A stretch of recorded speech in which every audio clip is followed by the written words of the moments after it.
You're listening to Oh My Health, There Is Hope podcast. When your heart is aching and your world is shaking, don't give up. No, no, don't give up. Hello and welcome to Oh My Health, There Is Hope. I'm your host, Jenna Short, and today I'm here with Brittinie Wick, and we are starting her 4-part series, Wick into Shape with Brittinie Wick.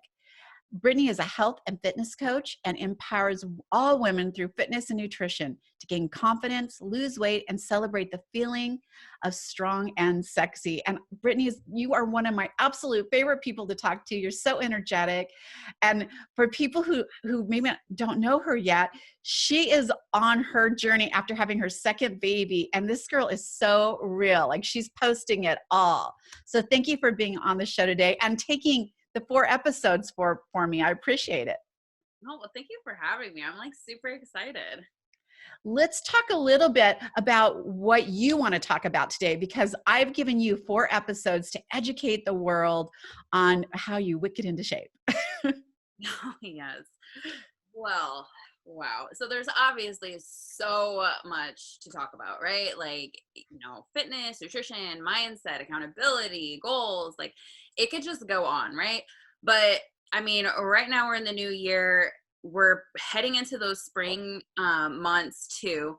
So, often as like a health and fitness coach, I always get people, like, I honestly, like the other day, I had like 3 people hit me up in my DMs and they were like, oh, I need to lose weight.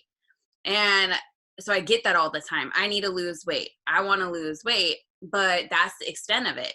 And to me, I always say, okay, well, what are your goals? So I'm going to talk about right now a little bit how and why goal setting, especially in health and fitness, is so crucial. So, like, again, New Year's resolutions, spring is about to come. We want to get those summer bodies. And, again, I always hear, I want to lose the weight, but then that's legit it. Like, they stop. And if we're not taking those action steps, then it's just there, right? What's the saying? A goal without, I'm already messing up. A goal without steps is just a wish, or a goal without action is just a wish, or whatever the quote is. You can look it up later. But I mean, so like, I always have my clients and people that I work with always start with goal setting. And so because obviously all of them say, I want to lose weight. Okay, why? Why do you want to lose weight? Oh, well, I don't like how I look in these pictures. I had this one actually yesterday. She was like, I just didn't like how I looked in my wedding photos. And I was like, girl, you're gorgeous. Like, you can't, just think like it's all exterior.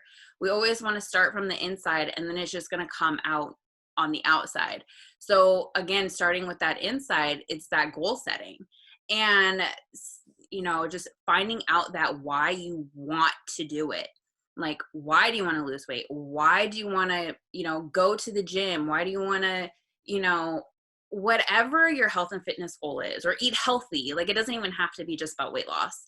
But like, just understanding that why, like, why is it important to you? Okay, well, I don't like how I look. Okay, why? Well, I just feel like, social media, by the way, can also kind of, hurt that body image. So by the way, I have body confidence tips for you guys. But anyway, I digress. So just finding that why, right? Because, there's going to be times where you just want to give up, and you are going to struggle wanting to, continue those goals. So having that deep why, like, why is this important to you? It's going to keep you going. So for instance, for 2021, I decided, because I was struggling with losing baby weight from number 2. Yeah, the struggle is real on that one. But so my thing is, okay, I know what I could do to lose weight, but I need more of a challenge. Because if you know exactly how to reach your goals, you aren't making big enough goals. And if you're achieving your goals 100%, your goals need to be bigger. So, I took that and I was really reflecting on these New Year's resolutions. And I was like, okay, I am going to compete again. I am going to do a bikini competition. And Lord knows I am so far from that. But sometimes the hardest part of reaching a goal is just getting started. And so for those who don't know, bikini competitions are very expensive. They could get very pricey. The hair, the makeup, the tanning, the supplements, the coaching, the training. So my husband's like, you're gonna spend all this money for what? And I was like, going back to goal setting. And my why, it was one, because, after having my second kid, I struggled with body image. And, I was not always fit, but definitely slimmer than I am now. And this weight is it's hard for me to get it off. And so for me, it was a struggle. It was a mental struggle. And for me, it was, okay, I want to see, one, if I could do it. Two, because I know how I feel when I started achieving my fitness goals. And three, so I could tell people that even if you have so many kids at home, like, you could still reach those goals. You just have to dig deep, find that why, and then just keep going. Just trust me, there's days where, like the other day, both my kids, so Jana, I was telling you, from 1 to 3 is when both my kids nap. So that's like my time to do, like, I try to work out or, do my, work or videos or whatever. And like both kids just refused to nap. And I was like, oh my God. And like, just mentally, I was like, oh, I just need to get out. I need to go into the garage. I just need to, because that's where I have my workout equipment. And I'm like, oh my God, I need a mental break. But life happens. So that's when you pivot and you're like, okay, what's my goal? My goal is to, for me, it's to do a competition. So I have to do X, Y, and Z. And okay, I can't do it right now. So you know what? When my husband gets home, like, that's when I'll go outside and then do my workout and do whatever I need to do for prep. So you just have to kind of overcome and conquer each day, because it's literally day by day. And like I said, just sometimes the hardest part is just getting started. And getting started, change is hard, change is uncomfortable. But the only way we're going to get uncomfortable or get used to being uncomfortable and really pushing ourselves is by getting uncomfortable more often, right? And that's when we're going to grow. Like, what's the saying? Like, nothing, I know, I'm like quoting all these things. What's the quote? What is it? Like, comfort is outside, or growth is outside that comfort zone. So it's just like, that's even with health and wellness, right? Like, it's easy to, eat dessert every day. Trust me, I have a sweet tooth. I had to hide my Sour Patch Kids. Actually, I had my husband do that for me, so I wouldn't even be tempted, because again, huge sweet tooth. But like, just, it's easy to just pick up fast food. It's easy to skip a workout. So change is going to be hard. That first time that you say no to dessert it's going to be hard.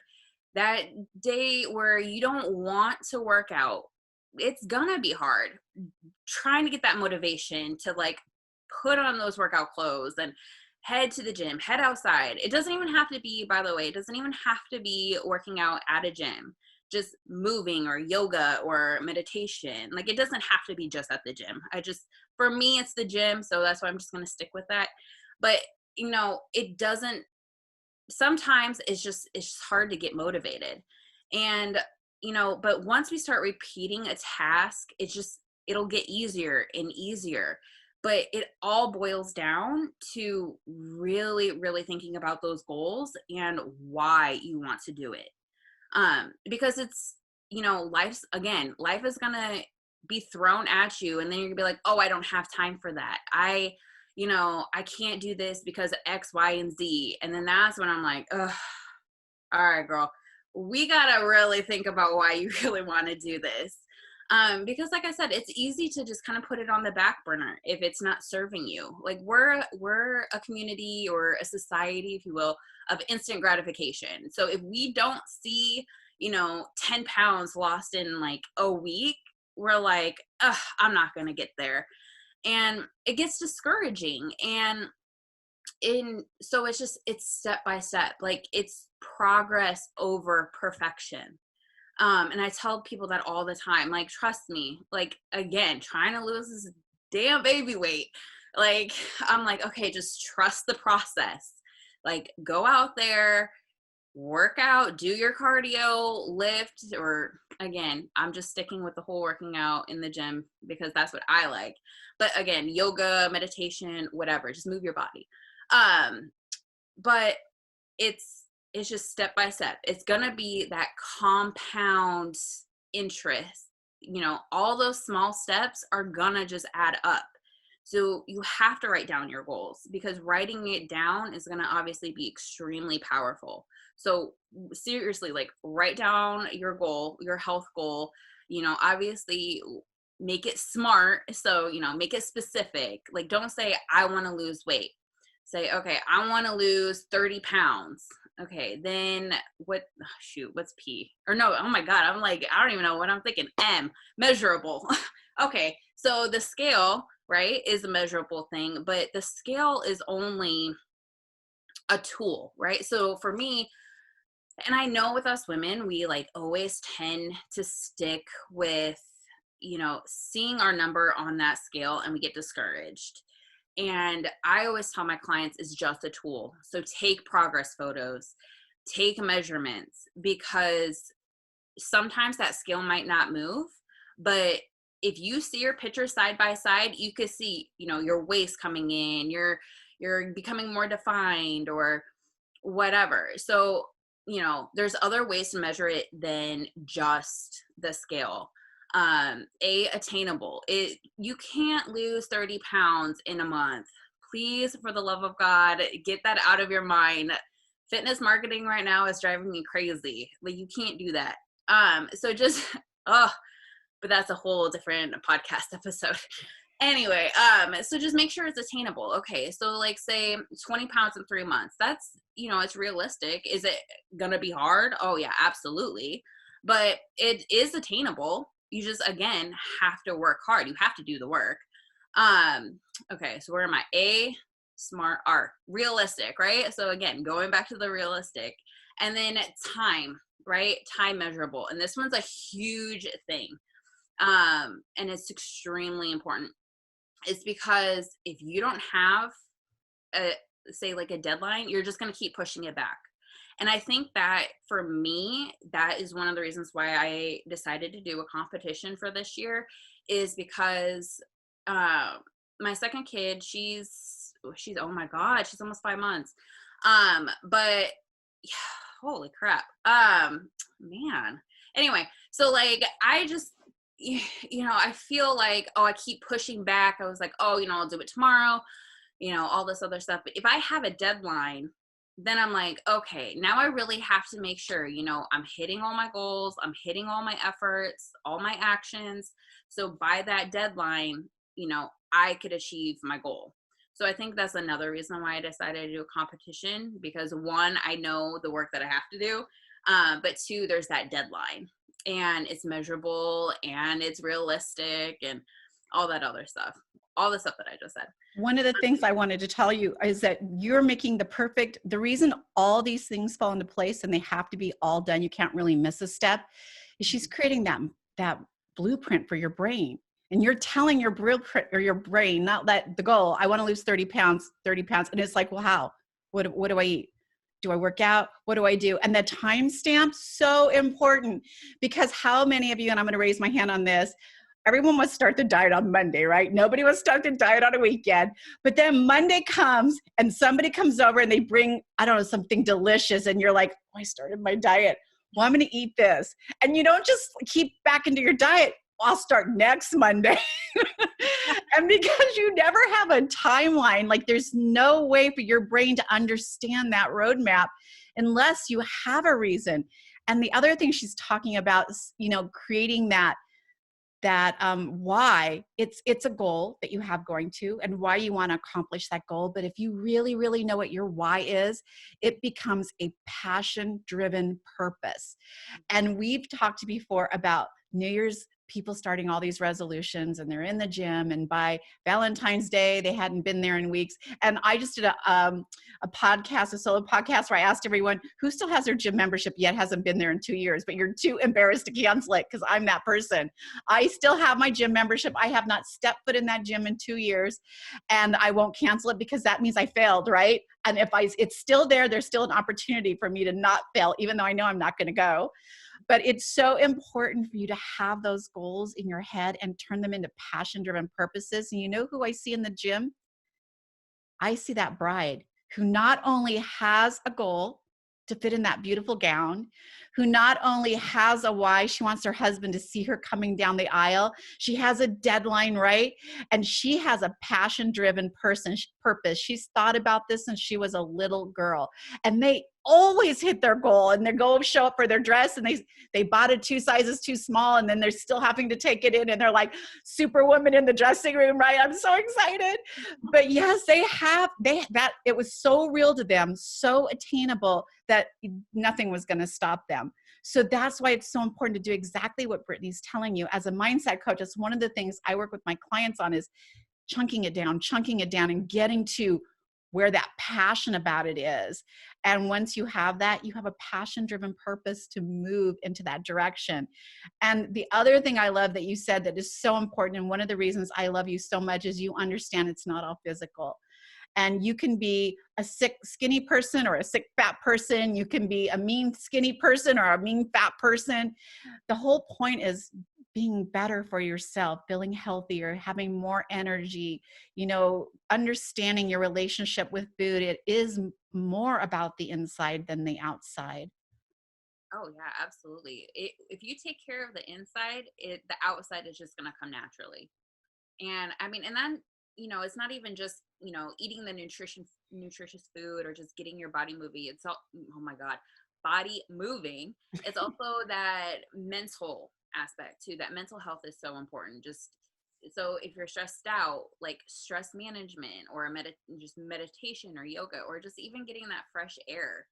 Just, it's once you focus on your self-care and you make yourself a priority, and again, just going back to all those compound steps, it'll eventually just become like that sustainable lifestyle.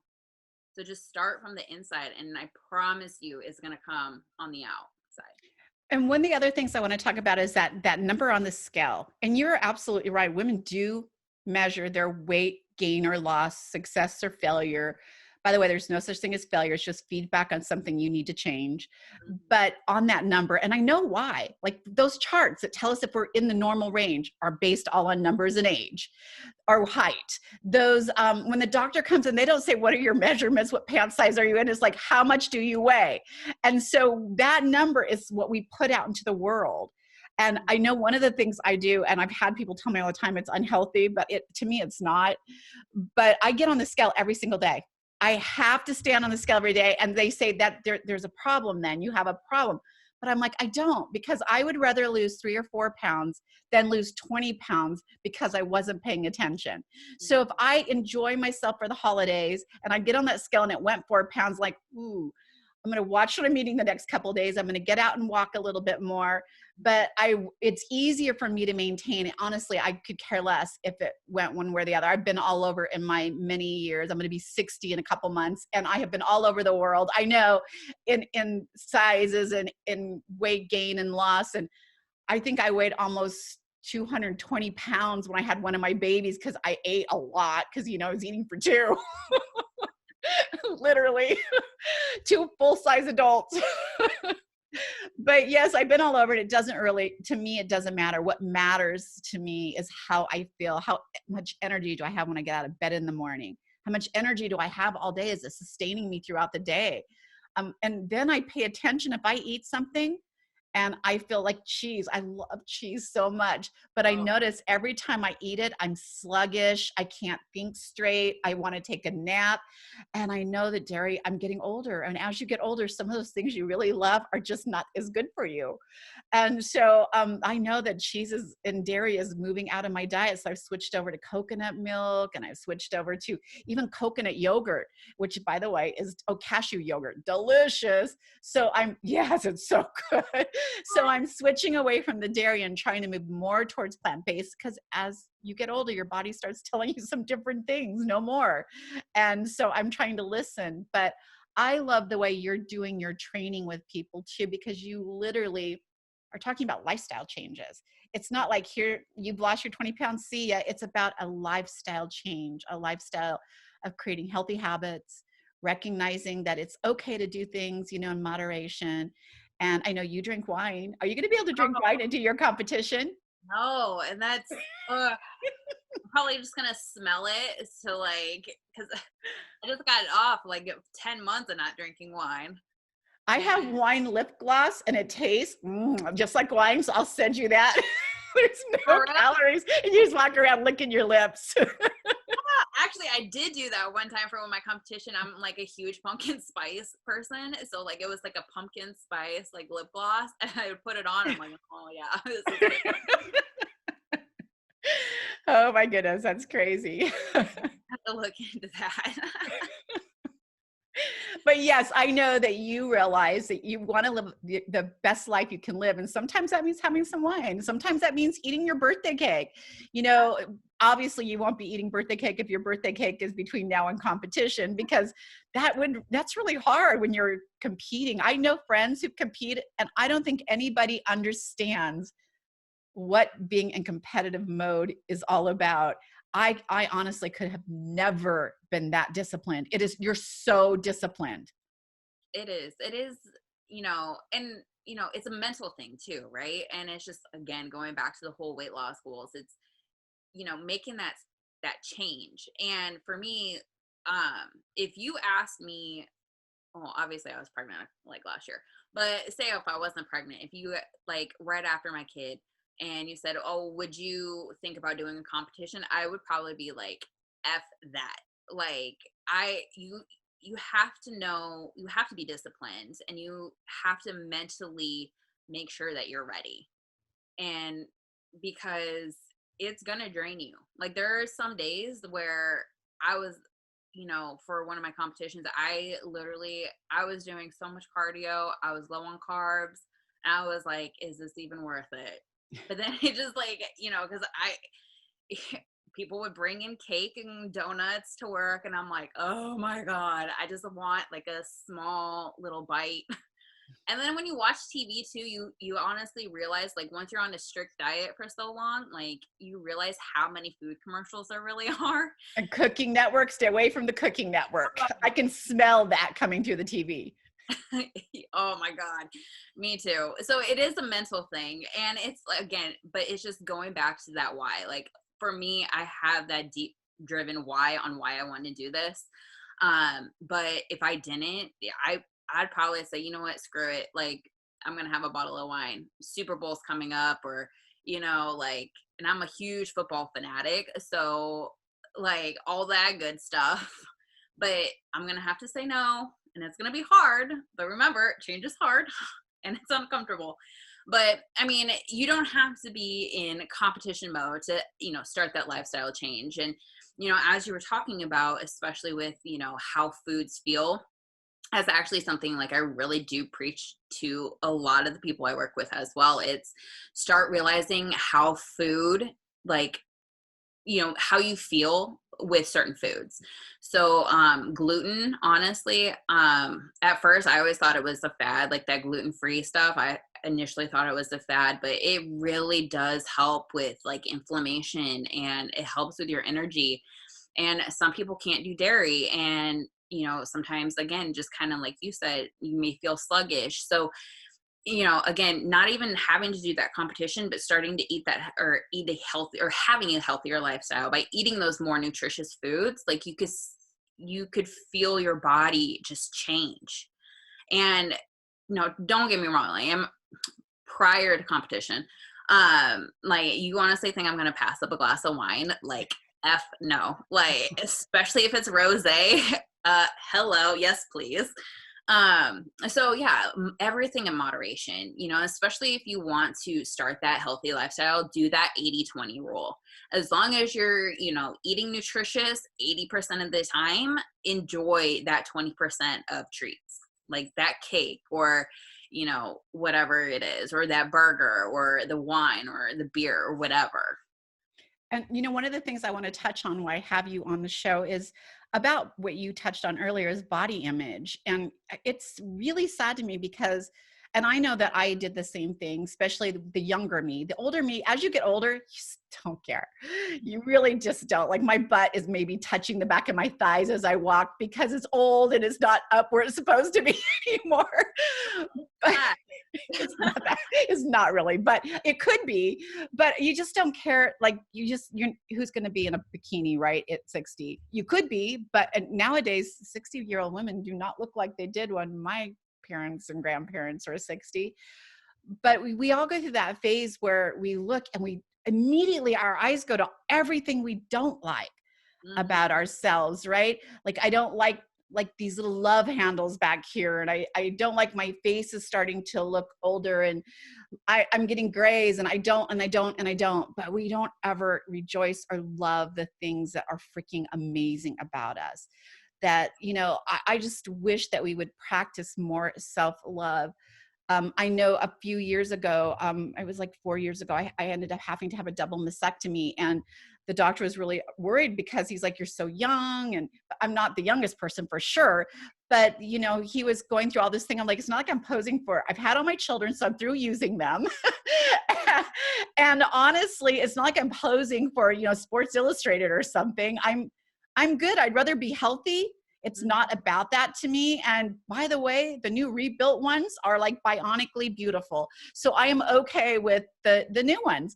But going through the process was really crazy. And I got boob shamed by people who said implants are toxic and you're supposed to be all holistic, and they're entitled to their opinion, but I definitely got boob shamed. And to this day, I still have issues hugging people because it's not real, right?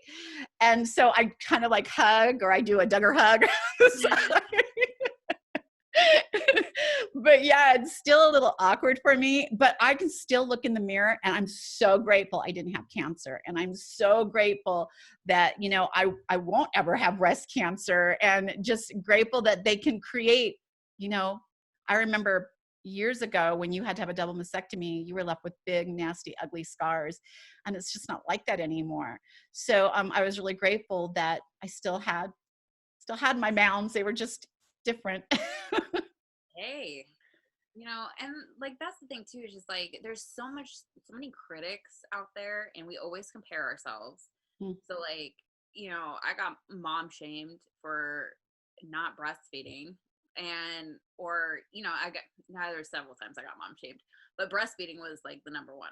But just going into body image, I mean, like I was saying earlier with like social media, we always compare. And you're right, we always look at those negative things about ourselves and like, oh, if only I was skinnier, or if only I had a big butt, or if only I had boobs. So like whatever, it's always if only ... But here's the thing too, is you need to enjoy the journey. Like, you don't be happy once you hit a goal, right? You want to enjoy that journey, because then you're just going to be robbed of all that happiness throughout the journey. If you keep trying to reach this, if only. Well, people have this idea that Kim Kardashian looks like she does on TV, or Jennifer Aniston looks like she does on TV. I live in Studio City and I've met most of these people, and I can promise you they are beautiful, absolutely, but they do not look like what they look like on TV. They literally spend a couple hours in the chair. Someone's doing their hair, their makeup, their clothes, everything's in place when they walk out. And then during their shoot, someone's touching up to make sure nothing slips, slides, or moves. And so we are trying to look like something that doesn't even really exist. So when I see them in person, my first instinct is, wow, they don't look anything like they do on TV. And my second instinct is, wow, she's beautiful. because they're beautiful regardless. So I feel like we are really trying to attain something that it just doesn't exist. Oh, absolutely. I completely agree. Like, when I got ready for my competition, hair and makeup, I was there for 2 hours Yeah. doing hair and makeup. Like, who in the right world has 2 hours to do that every day? Especially when you have kids or you're running a business or you're working. Like, no. My hair is usually up in a bun. I'll put a little foundation on, and that's how majority of the time that I live. Like, that's my life. So And do you have any tips that women can start using, or men, whoever's listening? Because men don't have as many body issues as we have, but they definitely have some. But do you mhm. have any tips that maybe they can start doing to start reframing that in their minds and realizing that they look good? How many of the people that tell you they don't look good, you're like, dang, I wish I could look that not good? Oh my gosh, I know. I know we're wrapping up, but there's this one. I had this one client, and I thought she looked amazing, and she had body issues, and I was like, "What's like? I wish I could look like you." Like, and so we suffer. Everyone suffers from it because we always achieving something that whatever. But just start with affirmations. In my little black dress program, like that's the one thing that I have people do is write down 5 affirmations and say it to yourself and put it in a place where you can see it all the time. So it's like, I am strong, I am beautiful, I love you know X, Y, and Z, I love my eyes. And then you could start self-loving by all those affirmations.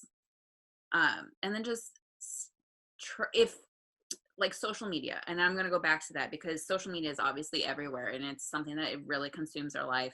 And don't get me wrong, I'm on it all the time, so it's not like I'm social media shaming. But you sometimes get into that rabbit hole of like looking at all these beautiful people and all this stuff, and you start you may start feeling bad about yourself. And if you are starting to notice that, or if there's a person in your life, or if there's something that makes you feel bad about yourself, like delete them, get them out of your sight, because you want to cultivate those positive people, those positive images, and just something that just moves you forward. Like we're in 2021. Like 2020 was a hellhole. Like 2021, we want those positive vibes. So if social media, if you're looking at someone or something and you're like feeling negative about yourself, stop following them. Right? And just focus on you, because you're beautiful inside, outside, regardless. Everyone has qualities that they should be so like prideful for. And we just got to get you there. We'll get you there. Right? We'll focus I know on a it. lot of people probably think affirmations are stupid, but let me tell you what affirmations do to your brain. It's repetitive information being fed into your brain, and it starts pushing out those negative thoughts and filling up that space that the negative thoughts process is taking. And pretty soon you won't even be able to find those negative thoughts. And even when somebody triggers it in your mind, you run into someone and they're like, oh my gosh, I remember when you looked fat. And all of a sudden that fat voice comes in your head and you're like, oh my gosh. Pretty soon all those positive, that confidence is there, and it's like, yeah, I remember too, thanks for the reminder. I'm good though. Yeah, it's crazy. And that's why I do offer my top 3 body confidence tips. It's a video series, but I also have a body confidence guide that it kind of breaks down different steps on how we could cultivate that body confidence. And then I'll obviously take you through the video series and a couple exercises so we can actually start getting you to feel good about yourself and feel good about that body and just enjoy that whole journey. Well, Brittinie, tell us where we can find it. It's going to be in the show notes, but where can they go find that free offer? And where can they find your little black dress? I know that you're going to do something special with that. Oh, yes. So you could just honestly go to my website, www.brittiniewick.com. My name is spelled weird, so make sure you spelled that right. But for my video series, my body confidence, it's www.brittiniewick.com/body-confidence. And I'll bring you straight up to that page. You just put in your email and then boom, first email will be sent to you. Well, stay tuned because we're going to be doing 3 more episodes and we're going to get you fit, confident, sexy, and back in the driver's seat of your own body, right? You're going to take charge. Don't let anyone else write that story for you. You tell us what you want to look like, how you want to feel. You write that story and then you live it. Yeah. Thank you, Brittinie. Thank you so much, Jana. Thanks for listening to the Oh My Health, There Is Hope podcast. Make sure to visit Jana's website, bestholisticlife.com, where you can subscribe to the show on iTunes, Google Play, or listen there, so you'll never miss an episode. While you're at it, if you found value in the show, we'd appreciate a rating on iTunes, or if you simply tell a friend about the show. That'll help too. Let's change the world together, one health expert at a time. Looking forward to seeing you next time.